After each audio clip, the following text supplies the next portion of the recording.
ইল্লাল্লাহু মুহাম্মাদুর রাসূলুল্লাহ সাল্লাল্লাহু আলাইহি ওয়াসাল্লাম কালিমাটা পড়বেন আর মনের ভিতরে এই কথাটা আনবেন, আল্লাহ আমার কোনো কথা কোনো কাজের কারণে যদি ঈমানটা চলে যায়, ও মালিক তওবার নিয়তে কালিমাটা পড়লাম, কালিমাটা পড়ে আমি আবার নতুন করে মুসলমান হয়ে গেলাম। বলেন না, আমলটা সহজ না কঠিন? ইনশাআল্লাহ মরার আগ পর্যন্ত যখনই মনে পড়বে কারা কারা আমলটা করব, দোনোটা হাত উঠায় দেখাই। লিল্লাহি তাকবীর, আল্লাহ কবুল করেন, হাত নামা। আমিন। 2 নম্বর আমল বললাম, 2 নম্বর গুনাহের কথা বললাম। ঈমান আনার পরে আবার কাফের হয়ে যাওয়া, আবার বেঈমান হয়ে যাওয়া 3 নম্বর গুনাহ, যেটার কারণে আল্লাহর অভিশাপ আসে, লানত আসে, আর নিফাক, মুনাফিকি করা। মুনাফিকি করা কাকে বলে? মুনাফিক ভিতরে ভিতরে কাফের, উপরে উপরে মুমিন, ভিতরে ভিতরে একটা বাহিরে আরেকটা, ভিতরে ভিতরে একটা আর বাহিরে আরেকটা। এমন কিছু মুসলমান আমাদের সমাজে আছে না? না, সূরাতুল ফাত আয়াত নম্বর 6, হাফিজি কোরআন শরীফের 26 নম্বর পারা 10 নম্বর পৃষ্ঠার মাঝামাঝি আল্লাহ বলেন, ওয়া ইউআযযিবাল মুনাফিকিনা ওয়াল মুনাফিকাতি ওয়াল মুশরিকিনা ওয়াল মুশরিকাতি যান্নিনা বিল্লাহি যান্নাস সাউ আলাইহিম দাইরাতুস সাউ ওয়া গাযিবাল্লাহু আলাইহিম ওয়া লা'আনাহুম ওয়া আ'আদ্দা লাহুম জাহান্নাম ওয়া সাআত মাসীরা। আল্লাহ বলে, যে সমস্ত পুরুষ নারী মুনাফিক, তাদের উপর আমি আল্লাহ নারাজ, তাদের উপর আমি আল্লাহর অভিশাপ, তাদের উপর আমি আল্লাহর অভিশাপ। 3টা গুনার কথা বললাম। 4 নম্বর গুনাহ হলো আল কাযিব, মিথ্যা কথা বলা। মিথ্যা কথা বলা, সবাই বলেন কি বলা? মিথ্যা কথা বললে, মিথ্যা কাজ করলে তার উপর আল্লাহর অভিশাপ। সূরা আলে ইমরান আয়াত নম্বর 61 আল্লাহ তাআলা বলেন, ফামান হাজ্জাকা ফীহি মিন বাদি মা জাআকা মিনাল ইলমি ফাকুল তাআলাউ নাদউ আবনাআনা ওয়া আবনাআকুম ওয়া নিসাআনা ওয়া নিসাআকুম ওয়া আনফুসানা ওয়া আনফুসাকুম সুম্মা নাবতাহিল ফানাজআল লা'নাতাল্লাহি আলাল কাযিবিন। আল্লাহ বলে, কাফের বেঈমানের আল্লাহর নবীর ডাক দিয়া নবীরা কয়, নবী মোহাম্মদ নাকি মিথ্যাবাদী, নবী মোহাম্মদ নাকি মিথ্যাবাদী। বলেন না নাউযুবিল্লাহ। আল্লাহর নবী কয়, তোমাদেরকে একটা চ্যালেঞ্জ আমি করলাম, আমি মিথ্যাবাদী না তোমরা মিথ্যাবাদী, এটার জন্য আমি তোমাদেরকে একটা চ্যালেঞ্জ করলাম। সেটা কি? চলো আমরা সবাই একটা খালি ময়দানের মধ্যে যাব, আমিও যাব, আমার পরিবার পরিজন নিয়ে যাব, আমার দল বলের লোকগুলোরে নিয়ে খোলা আকাশের নিচে একটা খালি মাঠের মধ্যে যাব। তোমরাও আসবা, তোমাদের পরিবারের লোক, তোমাদের দল বল যারা আছে সবাইরে নিয়ে খোলা আকাশের নিচে একটা খালি মাঠের মধ্যে আসবা। এই দুনো দল একত্রিত হয়ে আল্লাহরে বলবো, আল্লাহ আমাদের মধ্যে যে মিথ্যাবাদী তার উপর তুমি অভিশাপ পাঠাও, অভিশাপ পাঠাও। যদি সাহস থাকে আমার চ্যালেঞ্জটা গ্রহণ করে একটা খালি মাঠের মধ্যে তোমরা আসো। কাফের বেঈমানেরা আল্লাহর নবীর চ্যালেঞ্জকে গ্রহণ করলো না। তারা খুব ভালো করে জানে, যদি আমরা মুখে মুখে বলি মোহাম্মদ মিথ্যাবাদী, আসলে তো মোহাম্মদই সত্যবাদী, আমরা কাফেররাই মিথ্যাবাদী। যদি আমরা মোহাম্মদের চ্যালেঞ্জকে গ্রহণ করে খালি মাঠের মধ্যে চলে যাই, তাহলে তো আল্লাহর অভিশাপ এসে আমরা মিথ্যাবাদীরাই ধ্বংস হয়ে যাব। আল্লাহর নবী হাদিসে কয়, মিথ্যা কইও না, মিথ্যা কইও না, মিথ্যা বড় ভয়াবহ জিনিস। মুসলিম শরীফ হাদিস নম্বর 2607 হাদিসের বর্ণনাকারী হযরত আব্দুল্লাহ বিন মাসউদ রাদিয়াল্লাহু তাআলা আনহু বলেন, ক্বালা রাসূলুল্লাহ সাল্লাল্লাহু আলাইহি ওয়াসাল্লাম, রাসূলুল্লাহ সাল্লাল্লাহু আলাইহি ওয়াসাল্লাম বলেন, আলাইকুম বিসসিদকি, সত্যকে ভালো করে আঁকড়ে ধরো। ফাইন্নাস সিদকা ইয়াহদি ইলাল বিররি ওয়া ইন্নাল বিররা ইয়াহদি ইলাল জান্নাহ। সত্য মানুষকে নেকের দিকে নিয়ে যায়, নেক মানুষকে জান্নাতের দিকে নিয়ে যায়। ওয়ামা ইয়াযালুর রাজুলু ইয়াসদুকু ওয়া ইয়াতাহাররা সিদকা হাত্তা ইউকতাবা ইনদাল্লাহি সিদ্দিকা। বান্দা যখন সত্য কথা বলে সব জায়গায় শুধু সত্যরে তালাশ করে, সত্যরে তালাশ করে। আল্লাহ বলে, বান্দা আমি তোর উপর এত খুশি হয়ে গেলাম, এত খুশি হইয়া গেলাম, খুশি হইয়া আমি আল্লাহ তোর আমলনামার মধ্যে লিখে দিলাম তুই একটা সত্যবাদী বান্দা। ওয়াইয়াকুম ওয়াল কাযিবা, মিথ্যা থেকে বেঁচে থাকো, মিথ্যা কথা বলবা না। ফাইন্নাল কাযিবা ইয়াহদি ইলাল ফুজুর, মিথ্যা মানুষকে গুনাহের দিকে নিয়ে যায়, পাপের দিকে নিয়ে যায়। ওয়া ইন্নাল ফুজুরা ইয়াহদি ইলান নার, আর পাপ মানুষকে জাহান্নামের দিকে নিয়ে যায়, জাহান্নামের দিকে নিয়ে যায়। وما يزال الرجل يصدق ويتحرى وما يزال الرجل يكذب ويتحرى الكذب حتى يكتب عند الله كذابا। যেই বান্দা সব সময় মিথ্যা কথা বলে, সব জায়গায় মিথ্যারে খালি তালাশ করে, আল্লাহ বলে, বান্দা তুই মিথ্যারে এত পছন্দ করো, সেই জন্য আমি আল্লাহ তোর উপর নারাজ হয়ে গেলাম, আমি আল্লাহ তোর উপর বড় রাগ হইলাম। রাগ হইয়া আমি আল্লাহ নিজে তোর আমলনামার মধ্যে একটা সিলমোহর মাইরা দিলাম, তুই একটা মিথ্যাবাদী বান্দা। দাড়িটাও ঠিক, পাঞ্জাবিও ঠিক, নামাজেও আগে আগে থাকে, কিন্তু উঠতে বসতে বিভিন্ন সময় দেখা যায় মিথ্যা কথা বলতেই থাকে। এমন কিছু লোক আমাদের সমাজে আছে না নাই? মিথ্যা নিয়ে বড় লম্বা কথা আছে, বলবো না, শুধু একটা হাদিস বলি। আল্লাহর নবী একবার হেলান দেওয়া অবস্থায় বসে। আপনাদের সোফা তো নিচা, এই জন্য বেশি বুঝাইতে পারবো না, তারপর আমার দিকে আপনারা তাকান, মনে করেন আমি হেলান দেওয়া, আর হেলান দেওয়া, নবীও হেলান দেওয়া। সোফাতে হওয়া জরুরি না, যে কোনো জায়গায় হেলান দেওয়া। সাহাবা একরামদেরকে ডাক দিয়া বলে, আলা উখবিরুকুম বিআকবারিল কাবাইর, সবচেয়ে বড় বড় গুনাহ যেগুলো আছে এগুলো কি তোমাদেরকে আমি বলে দিব না? আপনারা সবাই বলেন, বলে দেন।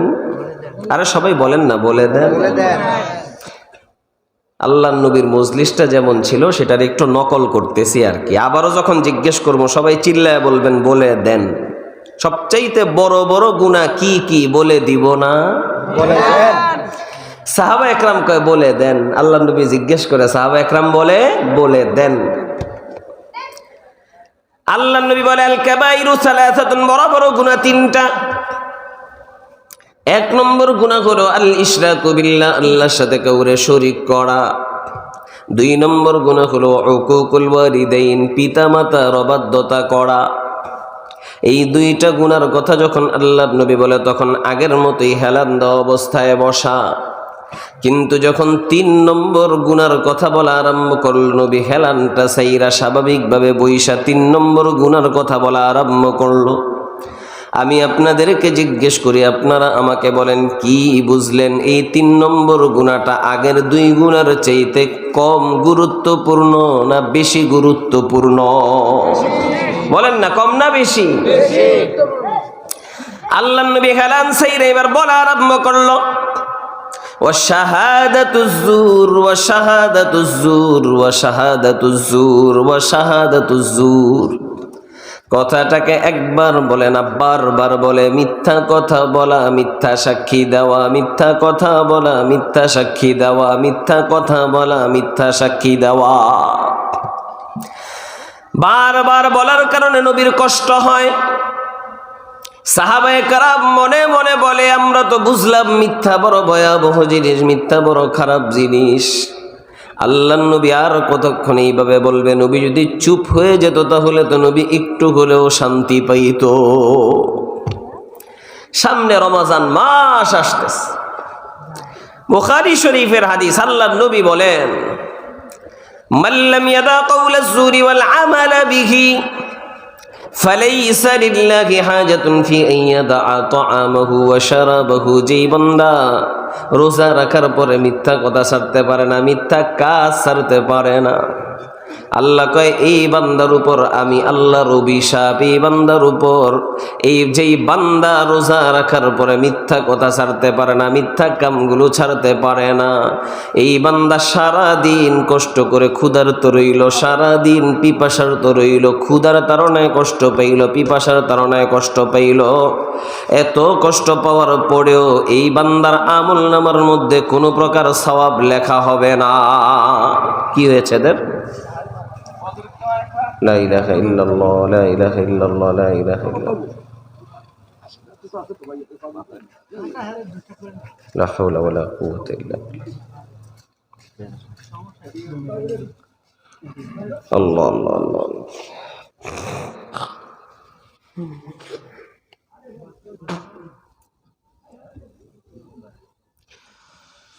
লা ইলাহা ইল্লাল্লাহ। এজন্য সবাই সর্বক্ষেত্রে মিথ্যাটাকে ছাড়তে রাজি আছি তো ইনশাআল্লাহ। 5 নম্বর গুনাহ, এটা বলে কথা শেষ করব, একটু লম্বা করে বলবো আর কি, এটা পরের হুজুরকে প্রস্তুত রাখলে ভালো হবে। এই গুনাহটা শেষ করার পর বয়ান শেষ করে দিব। বিভিন্ন কারণে, পারিপার্শ্বিক কারণে মনটা নষ্ট হয়ে গেছে, তারপরও কথা বলছি আর কি। আকলুর রিবা, সুদ খাওয়া। সবাই বলেন কি খাওয়া? সুদ খাওয়া। আপনাদের এই সমাজে তো সুদ টুত বলতে কিচ্ছু নাই, বাংলাদেশের অন্যান্য জায়গায় আছে না নাই? থাকলে তো আরো বেশি কইতাম না। মাত্র 3টা আযাবের কথা বলবো, বলেন কয়টা? এখন যে মাস চলে, আরবি মাস, এটা হলো শাবান মাস। সবাই বলেন কি মাস? এর আগে যে মাসটা গেছে ওটা হইল রজব মাস, ওটাকে বলে মেরাজের মাস। সবাই বলেন কিসের মাস? সুদখুরের বিষয়ে মেরাজের মাসের একটা ঘটনা শুনে। ইবনে মাজাহ শরীফ হাদিস নাম্বার 2273, হাদিসের বর্ণনাকারী হযরত আবু হুরায়রা রাদিয়াল্লাহু তাআলা আনহু বলেন, ক্বালা রাসূলুল্লাহ সাল্লাল্লাহু আলাইহি ওয়াসাল্লাম, রাসূলুল্লাহ সাল্লাল্লাহু আলাইহি ওয়াসাল্লাম বলেন, আতাইতু লাইলাতান নুসরিয়া বিআলা কওম বুতুনুহুম কাল বুয়ুতি ফি কাল হাইয়াত তুরা মিন খারিজি বুতুনিহিম। মেরাজের রজনীতে চলতে চলতে আমি এমন একটা দলের কাছে আসলাম, যেই দলের প্রত্যেকটা মানুষের পেটগুলো বিশাল বড় বড় ঘরের মতো, বিশাল বড় বড় ঘরের মতো। তাদের পেটের বাহির থেকে দেখা যায় পেটের ভিতরে বিষাক্ত বিষাক্ত সাপ কিলবিল কিলবিল করতেছে। ফাকুলতু মান হাউলা ইয়া জিবরিল, আমি বললাম ও জিবরিল আর কারা? হযরতে জিবরিল আমাকে ডাক দিয়া বলে, হা উলাই আকালাতুর রিবা, এরা সুদখোর, এরা সুদখোর, এরা দুনিয়ার মধ্যে টাকা পয়সা লাগাইয়া মানুষের থেকে সুদ খাইতো। এই জন্য এই সাপগুলো এদের পেটের গোশতগুলোকে কামড়াইয়া কামড়াইয়া খাইতে থাকবে। 2 নম্বর আযাব, এটা শোনার পরে একজন সুদ কেমনে খাবে আমি জানি না। ইবনে মাজাহ শরীফ হাদিস নাম্বার 2274, হাদিসের বর্ণনাকারী হযরত আবু হুরায়রা রাদিয়াল্লাহু তাআলা আনহু বলেন, ক্বালা রাসূলুল্লাহ সাল্লাল্লাহু আলাইহি ওয়াসাল্লাম, রাসূলুল্লাহ সাল্লাল্লাহু আলাইহি ওয়াসাল্লাম বলেন, আর রিবা 70 হুবা, সুদের 70টা খারাপি আছে, 70টা খারাপি আছে। আইসারুহা আইয়ানকিহার রাজুলু উম্মাহু, এই 70টার মধ্যে একেবারে সামান্য পর্যায়ের খারাপি হলো, সাধারণ মানের খারাপি হলো সুদখোর তার মার সাথে জিনা করার মতো গুনাহ। আমি বলি, যে লোকটা সুদ খায় তারে যদি আমি ডাক দিই না, বলি বাবা আমি তোমাকে মাগনা 10 লাখ না 10 কোটি টাকা দিয়ে দিব, বিনিময়ে তুমি তোমার মার সাথে একবার জিনা করবা, ওই লোকটা আমার ডাক দিয়ে বলবে, হুজুর আপনার টাকারে আমি লাথি মারি, আপনার টাকার উপর আমি পেশাব করি, আমি আমার মার সাথে জীবনে কোনোদিন জিনা করতে পারবো না। আমি বলি, এই লোকটার জানা নাই সুদ খাওয়ার কারণে দৈনিক তার মার সাথে জিনা করার মতো গুনাহ। 3 নম্বর আযাব, যেই এলাকায় সুদ আসবে ওই এলাকায় আল্লাহর আযাব আসবে। বলেন যেই এলাকায় সুদ আসবে ওই এলাকায় আল্লাহ, আমি বলি না সুদখোরের উপরে আল্লাহর আযাব আসবে। এই যে পিচ্ছি পিচ্ছি মাসুম মাসুম বাচ্চারি জীবনে কোনোদিন কোনো গুনাহ করে নাই, আযাবটা যখন আসবে এই বাচ্চাগুলো পর্যন্ত ধ্বংস হয়ে যাবে। শুধুমাত্র সুদখোররা ধ্বংস হবে এমন না, পুরাটা এলাকা ধ্বংস করে আসার। আল মুআজামুল কাবীর ইমামে তাবরানীর হাদিসের কিতাব, হাদিস নাম্বার 462। হাদিসের বর্ণনাকারী হযরত আব্দুল্লাহ বিন আব্বাস রাদিয়াল্লাহু তাআলা আনহুমা, উনি বলেন ক্বালা রাসূলুল্লাহ সাল্লাল্লাহু আলাইহি ওয়াসাল্লাম, রাসূলুল্লাহ সাল্লাল্লাহু আলাইহি ওয়াসাল্লাম বলেন ইযা যাহারা যিনা ওয়ার রিবা ফি ক্বরিয়া ক্বাদ আহাল্লু বিআনফুসিহিম আযাবাল্লাহ, যখন কোনো এলাকার মধ্যে জিনা ব্যভিচার সুদী কারবার একেবারে প্রকাশ্য হয়ে যায়, আল্লাহর নবী বলে ওই এলাকার মানুষ আল্লাহর আযাবরে টাইনা টাইনা নিজের এলাকার দিকে নিয়ে আসে।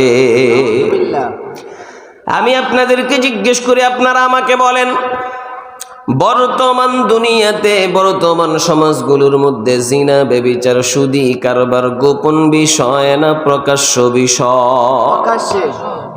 আমি বলি আল্লাহর আযাব আইসা যে এখনো ধ্বংস হইয়া যাই না, এটাই তো শুকরিয়া। এলাকায় যারা নেতা হয়, মাতবর হয়, ফদ্দান্য হয়, তাদের জন্য উচিত লিস্টি করা কারা কারা সুদ খায়, তাদেরকে বুঝানো, বাবা সুদ খাওয়া ছেড়ে দাও, তোমাদের কারণে এলাকায় আযাব আসতে পারে। কিন্তু আমাদের নেতা মাতবর ফদ্দান্যরা কাজগুলো কেন করে না?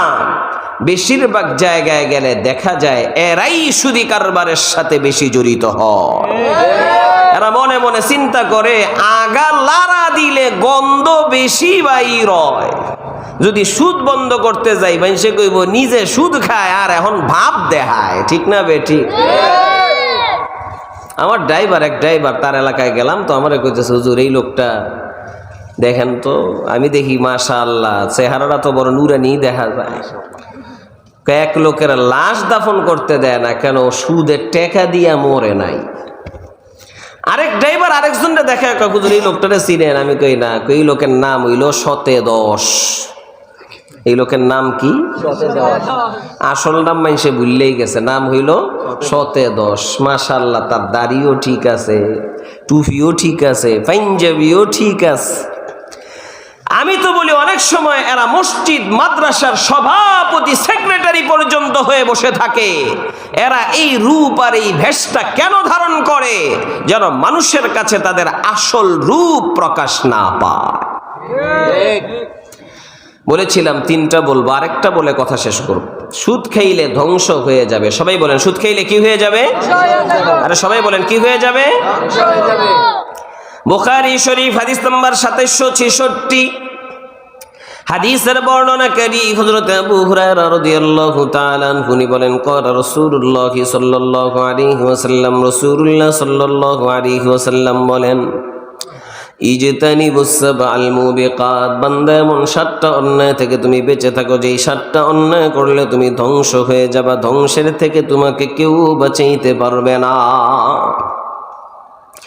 ক্বালু ইয়া রাসূলুল্লাহ ওয়া মা কুননা, সাহাবারা জিজ্ঞেস করলো আল্লাহর নবী সেই 7টা অন্যায় কি আপনি আমাদেরকে বলে দেন? আল্লাহর নবী বলে 1 নম্বর অন্যায় হলো আশিরকু বিল্লাহ, আল্লাহর সাথে কাউরে শরীক করা। 2 নম্বর অন্যায় হলো আসসিহরু, জাদু টনা করা। 3 নম্বর অন্যায় ওয়া কতলুন নাফসিল্লাতী হারামাল্লাহু তাআলা ইল্লা বিল হাক্কি, অন্যায়ভাবে কাউরে হত্যা করা। 4 নম্বর অন্যায় ওয়া আকলুর রিবা, সুদ খাওয়া। 5 নম্বর অন্যায় ওয়া আকলু মালিল ইয়াতীম, ইয়াতীমের মাল অন্যায়ভাবে ভক্ষণ করা। 6 নম্বর অন্যায় ওয়া তাওয়াল্লি ইয়াউমাজ যাহাব, জিহাদের ময়দান থেকে যুদ্ধের ময়দান থেকে পলায়ন করা। 7 নম্বর অন্যায় ওয়া কাসফুল মুহসানাতিল মুমিনাতিল গাফিলাত, কোন ইমানদার সতী সাধী সরলা সবলা কোন নারীকে জিনা ব্যভিচারের অপবাদ দিয়ে দেওয়া। আল্লাহর নবী বলে এই 7টা অন্যায়ের কারণে একজন মানুষ ধ্বংস হয়ে যায়। তার মধ্যে একটা হলো সুদ খাওয়া। সবাই বলেন কি খাওয়া? সুদ খাওয়া। আল্লাহর নবী বলে সুদ খাইলে ধ্বংস হয়ে যাবে। সবাই বলেন না কি হয়ে যাবে? ধ্বংস হয়ে যাবে। কেউ বলতে পারে হুজুর বেশি কথা কইয়েন না। আপনি বলেন সুদ খাইলে ধ্বংস হয়ে যাবে, আমরা তো দেখি যারা সুদ খায় রাতারাতি আঙ্গুল ফুল্লা কলা গাছ হয়ে যায়। ঠিক। হঠাৎ করে এই গাড়ির মালিক, হঠাৎ করে এই বাড়ির মালিক, বহু জায়গা জমির মালিক, অনেক বড় নেতা। ওরে বাবা রে বাবা। আমি বলি এটার দুইটা উত্তর, বলেন না কয়টা উত্তর? এক নম্বর উত্তর, সুদ খাইলে ধ্বংস হয়ে যাবে। এই কথাটা আমি বলেছি না, আল্লাহ নবী বলেছেন। নবী যেটা বলছে সেটা কি মিথ্যা না সত্য? সত্য। তাহলে সুদখোরের ধ্বংস হওয়ার বিষয়টা মিথ্যা না সত্য? সত্য। কোনো সন্দেহ আছে? জি না। হুজুর এই উত্তরে কাম হইতো না, নবীর কত কথাই তো মানি না, এটাও মানতাম না। টাকা পয়সার লোভ তো এত সহজে কি ছাড়া যায়? আমি কই দুই নম্বর উত্তর, এটা দিয়ে একটু কাম হইলে হইতেও পারে, এটা একটু মুগুর মারা উত্তর। এটা বোঝার জন্য দুইটা উদাহরণ দিব, উদাহরণগুলো দিয়েই কথা শেষ করব। উদাহরণগুলো আমি দেই নাই, উদাহরণগুলো দিয়েছেন আমার আব্বা জান দামাত বারাকাতুহুমুল আলিয়া। আমার শ্বশুর আব্বা না, শ্বশুর আব্বা তো উজানির পীর, জাতির আধ্যাত্মিক রাহবার, বহু বড় মানের বুজুর্গ। আমার জন্মদাতা বাবা আলেমনা, একজন ইঞ্জিনিয়ার মানুষ। তবে 40-50 বছরের থেকেও বেশি সময় ধরে দাওয়াত ও তাবলীগের মেহনতের সাথে লেগে থাকার বরকতে আল্লাহ আব্বাজানের জবান দিয়া অনেক হিকমতের কথা বের করে দেয়। আমাদের দেশের বাড়ি হলো চাঁদপুর, ফরিদগঞ্জ, রূপসা। ওখানের মানুষ নোয়াখিল্লা কথা কয়। আমার বাপের জন্ম যেহেতু ওখানে, এই জন্য নোয়াখিল্লা কথা বলে। আবার যেহেতু শিক্ষিত মানুষ এই জন্য শুদ্ধ বলে। তো আমার বাপেরটা নোয়াখিল্লাও না, শুদ্ধ না, মাঝে দিয়ে আরেকটা খিচুড়ি ভাষা। আব্বাজান সুদখোরের দুইটা উদাহরণ দেয়, বলেন না কয়টা? এক নম্বর উদাহরণ, নতুন বউ গেছে শ্বশুর বাড়িতে, হেতি জীবনেও দুধ জাল দেন। বলেন না কি জাল দেন? দুধ জাল দেন। তো শাশুড়ি কইছে মা দুধ জাল দিয়ানো। হেতি কইছে কি 1 কেজি দুধ রে 10 কেজির হাইল্লার ভিতরে বসাই দিছে। বলেন না দুধ কয় কেজি? 1 কেজি। হাইল্লা কয় কেজি? হেতি তো জীবনও দুধ জাল দেন। একটু পরে যখন বলক আসা শুরু হয়েছে, হেতি কয় কি আর আত তো অনেক বরকত, দুধ তো বাড়ি গেছে। হেতি কইছে কি জাল আরো সেতাই দিছে, জাল আরো সেতাই দিছে। 1 কেজি দুধ দি 10 কেজির হাইল্লা বড়ি গেছে। আপনারা বলেন তো কিছুক্ষণ পর পাতিলার তলায় দুধ আছে না পুরাটাই গেছে? সুদখোরের উদাহরণ ঠিক এমন, মনে হয় যেন খালি বাড়তেছে বাড়তেছে বাড়তেছে, কিন্তু হঠাৎ দেখা যাবে তলার মধ্যে কিছুই নাই। কখন জানি আল্লাহ তার কিডনিটারে ধরে টান মারবে, কখন জানি তার হার্টটারে ধরে টান মারবে, কখন জানি তার ব্রেনটারে ধরে টান মারবে, কখন জানি তার ছেলে মেয়েকে ধরে টান মারবে, কখন জানি তার বিবিরে ধরে টান মারবে। আমি আল্লাহর কসম করে বলি, যদি তওবা না করে ধ্বংস হওয়া ছাড়া তার আর কোনো উপায় থাকবে না। 2 নম্বর উদাহরণ, এটা আরো বেশি মজা। মিস্টার কুত্তা সাহেব, সবাই বলেন কি সাহেব? শুদ্ধ ভাষায় তো কুকুর বলে, ইচ্ছে কইরেই কুত্তা বললাম। সুদখোরের টাকা পয়সারে উদাহরণ দেওয়ার জন্য যেন সুদখোরদের কলজাটার ভিতরে লাগে গিয়া বালা কইরা। মিস্টার কুত্তা সাহেব বাচ্চা দেয় কয়টা? 7টা 8টা 9টা কইরা, ঠিক না? আর গাই গরু ফালি আমরা, গাই গরু বাচ্চা দেয় কয়টা? একটা। বেশি কি গায়ে দেয় না কুত্তায়? গায়ে তো দেয় মাত্র কয়টা? একটা। তো বছর গুইরা আমরা যখন কোরবানির হাটে যাই, গরু তো মোড়েও খুঁজা পাওয়া যায় না। আরে বলেন না পাওয়া যায় না? যায় না। সব প্রয়োজন পুরা হওয়ার পরেও গরু আরো বাঁচে না? বাঁচে না। মিস্টার কুত্তা সাহেব 7টা 8টা 9টা করে বাচ্চা দেয়। কিন্তু বছর গুইরা পুরা এলাকা খুঁজাও 7-8টা 9টা কুত্তা পাওয়া যায় না। সুদ খুঁজে টাকা পয়সা কামায়, ওটার উদাহরণ ঠিক এই কুত্তার বাচ্চার মতো। মনে হয় যেন একসাথে 7টা 8টা 9টা করে বের হয়ে গেছে, বেশি বেশি দেখা যায়, বেশি বেশি দেখা যায়, কিন্তু বছর ঘুরে পুরো এলাকা খুঁজেও 7-8টা 9টা কুকুর পাওয়া যায় না। এর মানে আল্লাহর নবী বলতে চায় একটা সময় আসবে কিছুই পাওয়া যাবে না, কিছুই পাওয়া যাবে না। ওর জমানায় হলে হবে, না হয় তার সন্তানের জমানায় হবে, না হয় তার নাতি পুতির জমানায় হবে। আমি বলি যদি তওবা না করে ভিক্ষার থালা নিয়ে মানুষের ধারে ধারে ঘুরতে হবে। আর যেই লোকটা হালাল কামাই করে ওটার উদাহরণ গরুর বাছুরের মতো, গরুর বাছুরের মতো। দেখতে অল্প অল্প মনে হয়, কিন্তু বছরের শেষে হাট ভরে যায়, মাঠ ভরে যায়। আল্লাহ বলতে চায় বান্দা তুমি হালাল কামাইয়ের মধ্যে লাইগা থাকো, হালাল কামাইয়ের মধ্যে লাইগা থাকো। কেউ যদি হারাম পদ্ধতিতে কোটি টাকাও কামায়, ওই কোটি টাকার মধ্যে আমি আল্লাহ ওই বরকত দান করব না। তোমার হালাল পদ্ধতির 1000 টাকার মধ্যে আমি আল্লাহ যেই বরকত দান করব। এজন্য সবাই হারামের পদ্ধতি বর্জন করতে রাজি আছি তো ইনশাআল্লাহ। যে সমস্ত গুনাহের কারণে বান্দার উপর আল্লাহর অভিশাপ আসে এমন 5টা গুনার কথা বললাম। 1 নম্বর কুফরি করা, 2 নম্বর ঈমান আনার পরে আবার কাফের হয়ে যাওয়া, 3 নম্বর মুনাফিকি করা, 4 নম্বর মিথ্যা কথা বলা, মিথ্যা কাজ করা, 5 নম্বর সুদ খাওয়া। আল্লাহ আমাদেরকে প্রত্যেকটা গুনার থেকে পরিপূর্ণরূপে বেঁচে আল্লাহর অভিশাপ থেকে বাইচা আল্লাহর রসুলকে রাজি খুশি করে আল্লাহ আমাদেরকে দুনিয়াতে আখেরাতে 100 ভাগ সুখ শান্তি সফলতা অর্জন করার তৌফিক দান করুন। আমিন। ওয়া আখিরু দাওয়ানা আনিল হামদুলিল্লাহি রাব্বিল আলামিন। আসসালামু আলাইকুম ওয়া রাহমাতুল্লাহি ওয়া বারাকাতুহু।